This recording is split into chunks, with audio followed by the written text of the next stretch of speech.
Hello friends, हमारे channel SK9210 एक तरह चैनल में आपका स्वागत है। तो आज जो हम बिहार पुलिस मद्य निषेध क्योंकि विज्ञान का प्रैक्टिस सेट चल रहा था, तो आज का प्रैक्टिस सेट जो है 6 होने वाला है। तो 6 का प्रैक्टिस सेट 6 का पहला प्रश्न है कि निम्नलिखित में से कौन सा नियम जो गैसों से संबंधित नहीं है। निम्नलिखित में से कौन सा नियम गैसों से संबंधित नहीं है।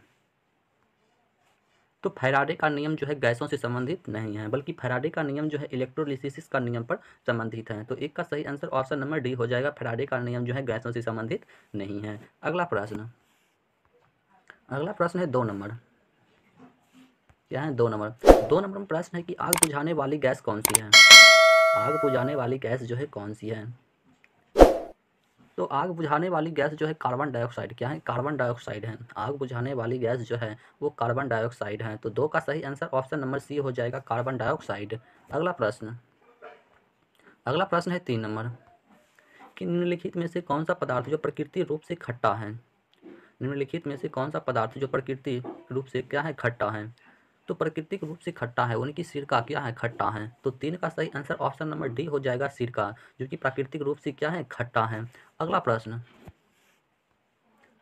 है 4 नंबर कि निम्नलिखित में से कौन सी धातु प्रकृति में मुक्त अवस्था में पाई जाती है। निम्नलिखित में से कौन सी धातु है जो प्रकृति में मुक्त अवस्था में पाई जाती है। तो प्रकृति में मुक्त अवस्था में क्या पाई जाती है, तो सोना पाई जाती है। क्या पाई जाती है, सोना पाई जाती है। तो 4 का सही आंसर ऑप्शन नंबर ए हो जाएगा, सोना, जो कि प्रकृति में क्या पाया, मुक्त रूप से पाया जाता है। अगला प्रश्न है 5 नंबर।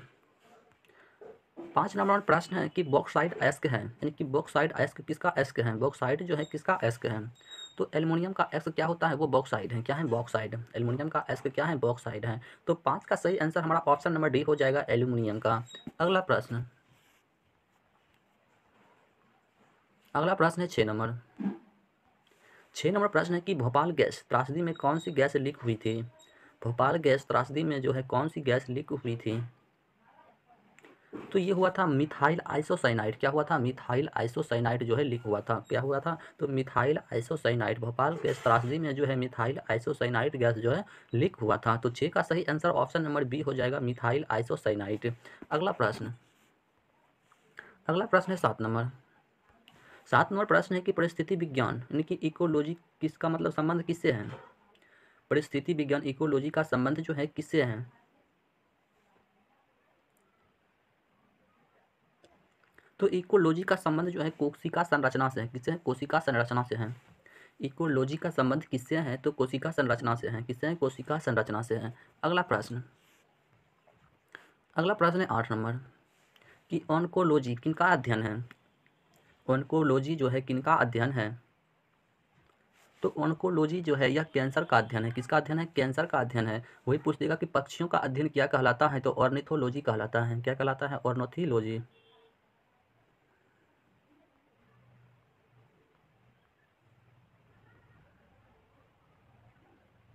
क्या कहलाता है, ऑर्निथोलॉजी कहलाता है। अगला प्रश्न, फ्यूज का तार किससे बना होता है। फ्यूज का तार जो है किससे बना होता है।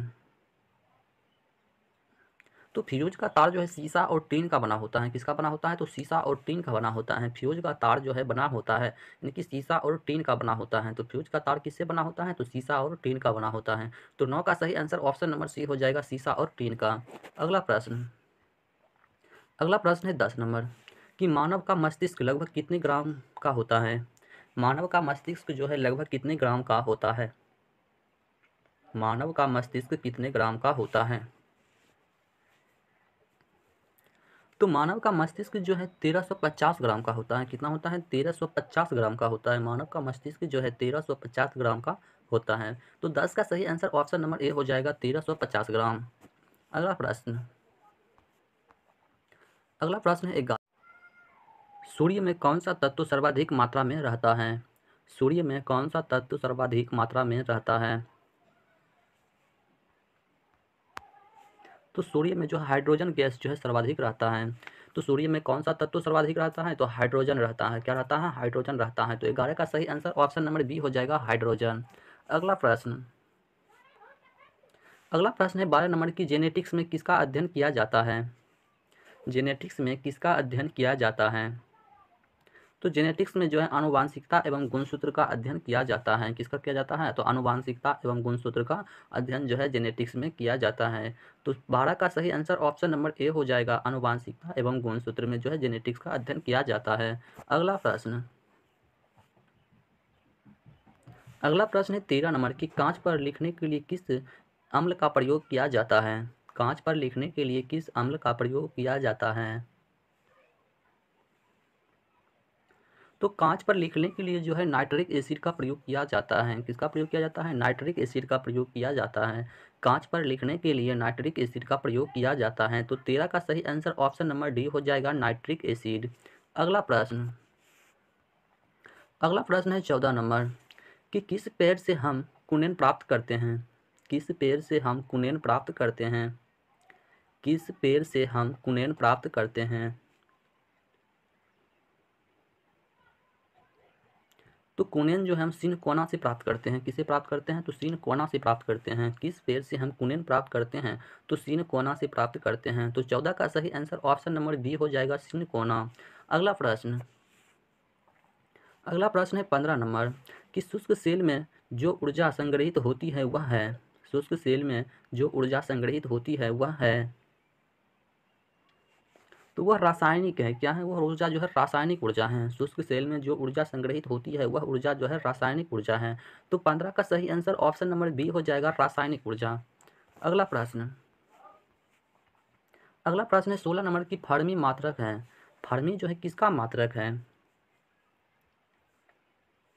फर्मी किसका मात्रक है? तो फर्मी जो है लंबाई का मात्रक है। किसका मात्रक है? लंबाई का मात्रक क्या होता है? फर्मी होता है। तो 16 का सही आंसर ऑप्शन नंबर बी हो जाएगा, लंबाई का मात्रक फर्मी होता है। अगला प्रश्न है 17 नंबर की कम्प्यूटेड टोमोग्राफी स्कैन प्रयोग करती है। कम्प्यूटेड टोमोग्राफी सीटी स्कैन प्रयोग करती है, तो वह एक्स किरण का प्रयोग करती है। किसका प्रयोग करती है? एक्स किरण का प्रयोग करती है। तो 17 का सही आंसर ऑप्शन नंबर ए हो जाएगा, एक्स किरणें। अगला प्रश्न है 18 नंबर की हैजा का क्या कारण है? हैजा का क्या कारण है? तो हैजा का मुख्य कारण जो है वह जीवाणु है। क्या है? जीवाणु है। हैजा का कारण क्या है? तो जीवाणु है। तो 18 का सही आंसर ऑप्शन नंबर ए हो जाएगा, जीवाणु। अगला प्रश्न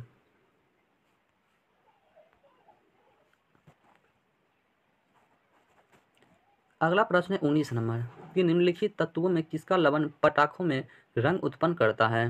निम्नलिखित तत्वों में किसका लवण जो है पटाखों में रंग उत्पन्न करता है?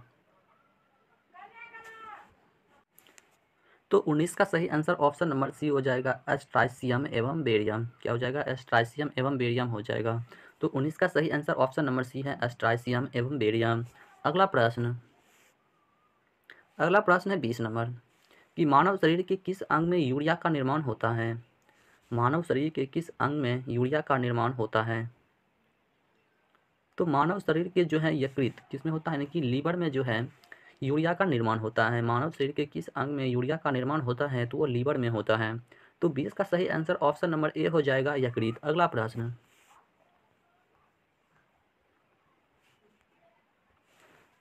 है 21 नंबर की वायुमंडल में प्रकाश के विसरण का कारण क्या है? वायुमंडल में प्रकाश के विसरण का कारण क्या है?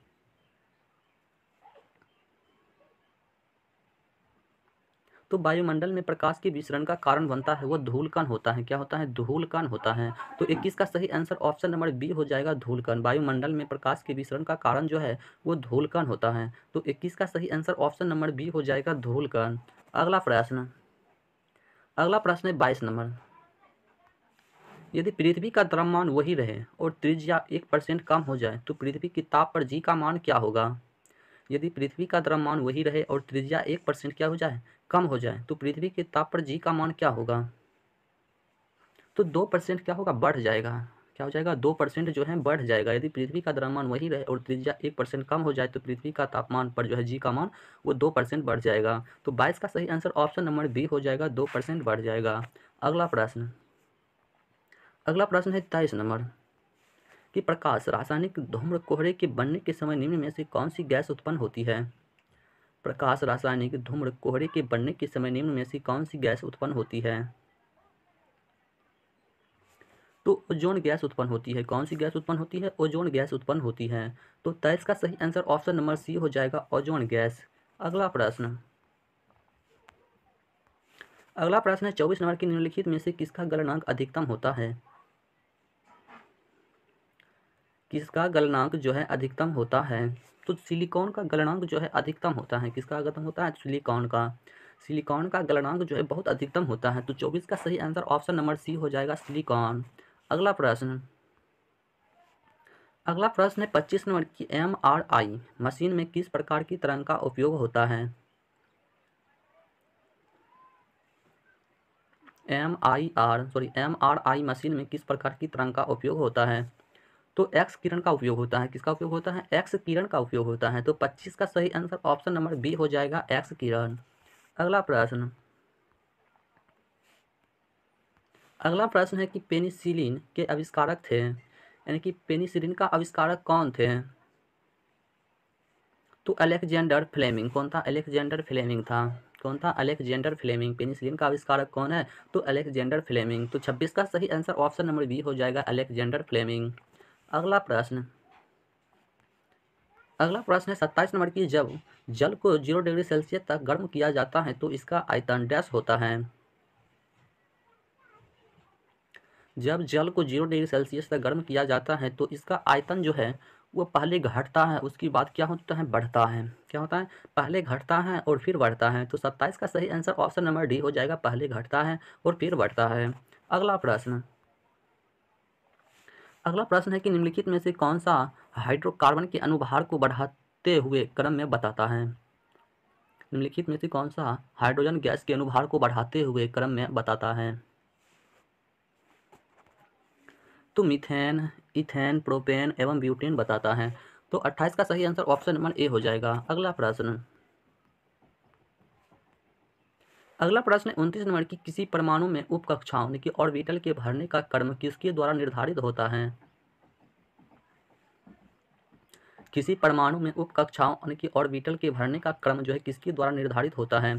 तो वह हुंड का नियम के द्वारा, मतलब क्या होता है?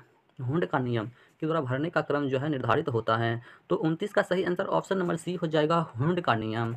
अगला प्रश्न जो कि आज का लास्ट प्रश्न है कि निम्न में से कौन रेडियो सक्रिय नहीं है? निम्न में से कौन रेडियो सक्रिय नहीं है? तो जी कोर्नियम नहीं है। क्या नहीं है? जी कोर्नियम। तो रेडियो सक्रिय नहीं है, तो जी कोर्नियम नहीं है। यदि वीडियो अच्छा लगा हो तो चैनल को लाइक एंड सब्सक्राइब जरूर कर लीजिए, और इसका पीडीएफ डाउनलोड करना चाहते हैं तो वीडियो की डिस्क्रिप्शन में टेलीग्राम तथा पीडीएफ का लिंक दिया गया है, वहां से डाउनलोड कर सकते हैं।